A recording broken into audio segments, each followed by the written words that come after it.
Aloha, Dr. George Cromack here with RenewYourself.net, and we've been having a lot of discussions the last month about detoxing, fasting, some superfoods.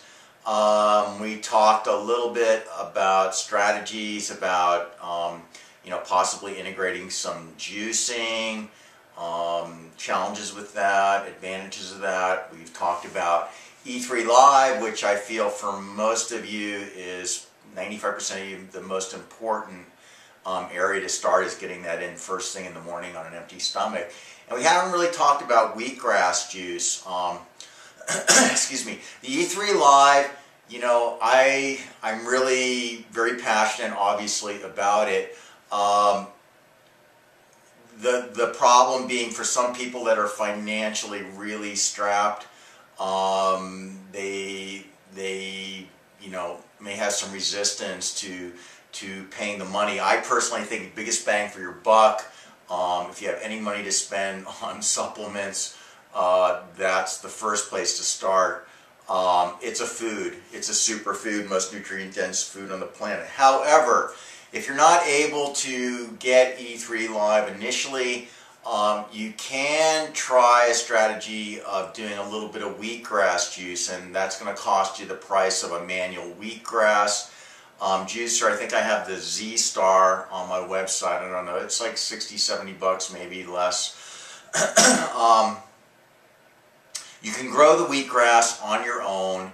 It's basically free other than the cost of the seed, which is a few cents a tray. And you're probably going to get about 10 ounces of wheatgrass juice out of each tray. Realistically, most of you are going to be just starting with one shot, unless you've been doing fasting and eating live foods for a while. Of course, you can do more.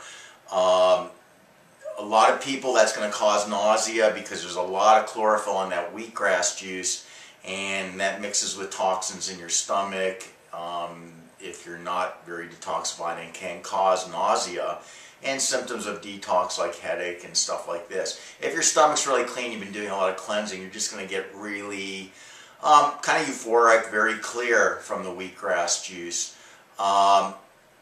The E3 Live has 4 times the chlorophyll of wheatgrass juice, but wheatgrass, that deep green color, just basically very strong in chlorophyll, very alive, and when you juice it, very potent. You don't want to take that after meals. You want to preferably maybe take that in the morning on an empty stomach.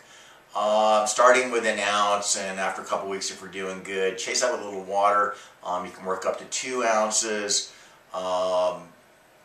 Eventually more, like 3-4 ounces at a time.